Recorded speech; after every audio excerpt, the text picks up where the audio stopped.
Hello दोस्तों, नमस्कार। हमारे जितने भी EPS 95 पेंशन धारक हैं, आप सबका हमारे नए वीडियो में स्वागत है। दोस्तों, आज हम लोग बात करने वाले हैं दिल्ली के रामलीला मैदान में EPS 95 पेंशन धारकों ने बढ़ चढ़ के हिस्सा लिया और ऐतिहासिक आंदोलन किया। उस ऐतिहासिक आंदोलन में EPS 95 पेंशन धारकों को क्या मिला, EPS 95 पेंशन धारकों की पेंशन वृद्धि कब तक की जाएगी। दोस्तों, सबसे पहले मैं तो आपको बता दूं कि EPS 95 पेंशन धारकों के पेंशन वृद्धि करने के लिए कमांडर अशोक रावत जी ने समस्त EPS 95 पेंशन धारकों को काफ़ी लंबे समय से सबको एकत्र किया था और 7 तारीख के लिए आमंत्रित किया था दिल्ली रामलीला मैदान में। जिस प्रकार से EPS 95 पेंशन धारकों के लिए इतना ज़्यादा संघर्ष कमांडर अशोक रावत जी कर रहे हैं, उसी प्रकार से समस्त EPS 95 पेंशन धारकों ने भी बढ़ चढ़ के हिस्सा लिया और कमांडर अशोक रावत जी ने जो एक प्रतिज्ञा ली थी EPS 95 पेंशन धारकों के पेंशन में वृद्धि करवाने के लिए, उस पर समस्त पेंशनर्स खरे उतरे। अब बात मैं आपको बता दूं कि कमांडर अशोक रावत जी के साथ साथ में EPS 95 पेंशन धारकों की काफ़ी ज़्यादा भारी संख्या, यहाँ पे आप देख सकते हैं तकरीबन हज़ारों की संख्या में, लाखों की संख्या में EPS 95 पेंशन धारक वहाँ पे एकत्र हुए थे। कुछ EPS 95 पहले आए थे, कुछ बाद में धीरे धीरे करके बढ़ने लगे थे। अब यहाँ से आप देख सकते हैं कि EPS 95 पेंशन धारकों की संख्या कितनी ज़्यादा यहाँ पे आप देख रहे हैं।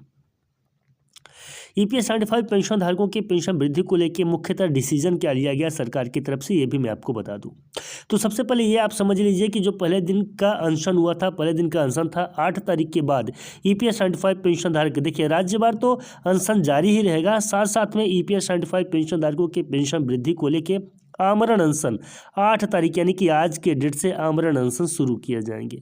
अगर सरकार EPS 95 पेंशन धारकों की बातों को मंजूर नहीं करती है, यानी कि 4 सूत्री मांगों को मंजूर नहीं करती है, तो EPS 95 पेंशन धारक आखिरी दम तक लड़ेंगे, यानी कि आत्मदाह भी करेंगे। अभी तो आज के डेट में यानी कि 8/12/2023 से EPS 95 पेंशन धारक और राष्ट्रीय संघर्ष समिति के कुछ शीर्ष जो नेतागण हैं वो आमरण अनशन पर बैठेंगे, यानी कि जब तक उनकी मांगें पूर्ण नहीं हो जाती हैं तब तक वो उस अनशन से उठने वाले नहीं हैं।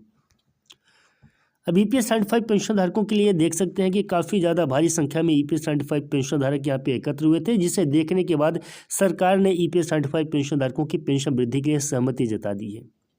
सहमति क्या जताई है, ये भी मैं आपको बताता हूँ आज के अपने इस नए वीडियो में। आइए वीडियो को फिर से एक बार मैं आपको दिखाना चाहता हूँ लोगों की कितनी भारी भरकम संख्या में EPS 95 पेंशन धारक यहाँ पे एकत्र हुए थे। दोस्तों, इस भीषण ठंड के समय में EPS 95 पेंशन धारक वहाँ पे एकत्र होना ही एक बहुत बड़ी बात थी। कमांडर अशोक रावत जी ने समस्त EPS 95 पेंशन धारकों को एक बैनर तले इकट्ठा किया, यही बहुत बड़ी बात है। अब यहाँ पे मैं आपको बता दूं कि तमाम नारी शक्तियों का भी विशेष जो तो प्रदर्शन रहा है, विशेष सहयोग रहा है कमांडर अशोक रावत जी के इस जो तो कार्यक्रम में। कमांडर अशोक रावत जी ने बड़े बड़े नेताओं के साथ में EPS 95 पेंशन धारकों के मुद्दे को रखा, ताकि EPS 95 पेंशन धारकों की जो मुद्दा है वो माननीय प्रधानमंत्री जी तक बहुत ही आसानी से पहुंचाया जा सके और माननीय प्रधानमंत्री जी इसे जो तो बखूबी अच्छे से देखें और EPS 95 पेंशन धारकों की पेंशन में वृद्धि करें। कमांडर अशोक रावत जी ने अपने भाषण में भी EPS 95 पेंशन धारकों को संबोधित करते हुए कहा कि जिनके साथ भी उनकी बातें हुई हैं, यानी कि देश के तमाम EPS 95 पेंशन धारकों की पेंशन में वृद्धि करने वाले जो भी मंत्री मिनिस्टर हैं, उन्होंने सबने आश्वासन दिया EPS 95 पेंशन धारकों की पेंशन में वृद्धि आने वाले जल्द समय में की जाएगी, लेकिन समय तारीख सुनिश्चित नहीं है। कमांडर अशोक रावत जी ने अपने भाषण में EPS 95 पेंशन धारकों की पेंशन वृद्धि को लेकर एक बात तो अवश्य कर दी है कि इस बार जो दिल्ली आना तय हुआ है, इसमें पेंशन वृद्धि होना निश्चित है, यानी कि अब इसे कोई काट नहीं सकता, पेंशन में वृद्धि 100% होगी। ऐतिहासिक आंदोलन EPS 95 पेंशन धारकों ने जो इस बार किया है, ये हमेशा याद किया जाएगा। EPS 95 पेंशन धारकों ने यहाँ पे आप देख सकते हैं कि बड़े जितने भी मंत्री मिनिस्टर से सभी को भी यहाँ पे आमंत्रित किया था और सबने आया और EPS 95 पेंशन धारकों की पेंशन वृद्धि को लेके यहाँ पे बातें कही। आप देख सकते हैं कि कितना दूरी से, कितनी ऊंचाई से इन फोटोज़ को लिया गया है। ये फ़ोटो अपने आप में EPS 95 पेंशन धारकों के दर्द को बयां करते हैं। EPS 95 पेंशन धारक यहाँ पे जो एकत्र हुए हैं, इनको भी आप देख सकते हैं। तमाम EPS 95 पेंशन धारक थे, पूरे दिन EPS 95 पेंशन धारकों ने अपने हक के लिए, अधिकार के लिए यहाँ पे लड़ा। साथ ही साथ में यहाँ पे मीडिया कर्मी भी आए हुए थे जो राष्ट्रीय चैनल से थे और उनके साथ भी यहाँ पे बातें हुई। EPS 95 पेंशन धारकों ने अपने मुद्दे को रखा और इस पर विशेष रूप से सुनवाई की जाएगी, ऐसा आश्वासन उनको मिला। अब यहाँ पे मैं बता दूं कि सरकार की तरफ से क्या इशारा है। सबसे पहले तो आप ये देख लीजिए कि चाहे वो माननीय श्रम मंत्रालय हो, चाहे वित्त मंत्रालय हो या दूसरे वर्ग के क्षेत्र हो, सभी ने EPS 95 पेंशन धारकों की पेंशन वृद्धि को लेकर सहमति जताई है और आने वाले वक्त में EPS 95 पेंशन धारकों की पेंशन में वृद्धि हो जाएगी। लेकिन कमांडर अशोक रावत जी का ये उद्देश्य है और ये एक नारा भी है, ये प्रतिज्ञा भी है कि इस बार जब तक EPS 95 पेंशन धारकों ने पेंशन में वृद्धि नहीं हो जाती है तब तक वो दिल्ली आंदोलन से उठने वाले नहीं हैं। ये नवी मुंबई की टीम है, EPS 95 पेंशन धारक है नवी मुंबई की तरफ से जो अपने टीम को जो तो अग्रसर में है और EPS 95 पेंशन धारकों की पेंशन वृद्धि को लेके तत्पर हैं।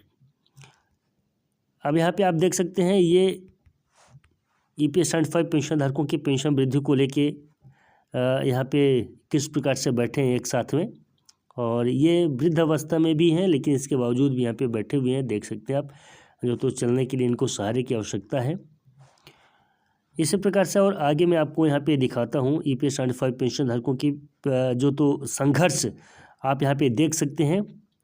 यहाँ पे बढ़ चढ़ के भाग लिया था कमांडर अशोक रावत जी के नेतृत्व में यह आंदोलन हुआ था और पूरे दिन की घटनाक्रम यहाँ पे जो तो वो उपस्थित है। पूरे दिन यहाँ पे आंदोलन चला, EPS 95 पेंशन धारकों ने बढ़ चढ़ के इसमें जो तो हिस्सा लिया, भाग लिया और कमांडर अशोक रावत जी भी इससे काफ़ी ज़्यादा प्रभावित हुए और साथ ही साथ में सरकार के पास भी जो मैसेज गया कि EPS 95 पेंशन धारक अब रुकने वाले नहीं हैं, इसलिए कमांडर अशोक रावत जी के नेतृत्व में जो EPS 95 पेंशन धारक हैं दिल्ली में आंदोलन कर रहे हैं उनको जो तो आश्वस्त किया जाए। खबर ये भी आ रही है कि सरकार EPS 95 पेंशन धारकों को नोटिस में लिया यानी कि नोट किए हैं और EPS 95 पेंशन धारकों की पेंशन वृद्धि बहुत जल्दी की जाएगी। लेकिन यह है कि डेट तारीख अभी तक पता नहीं चल पाया, हो सकता है कि आज की डेट में डेट और तारीख दोनों चीज़ों की जानकारी मिली हो तो अगले वीडियो में मैं आपको बताने की कोशिश करूंगा कि EPS 95 पेंशन धारकों की पेंशन वृद्धि को लेकर कौन सी तारीख तय की गई है। तो दोस्तों वीडियो पे नए हैं, पहली बार आए हैं तो प्लीज़ चैनल को सब्सक्राइब करके वीडियो को लाइक करिएगा, ज़्यादा से ज़्यादा लोगों तक वीडियो को पहुंचाइएगा। मिलते हैं नए वीडियो में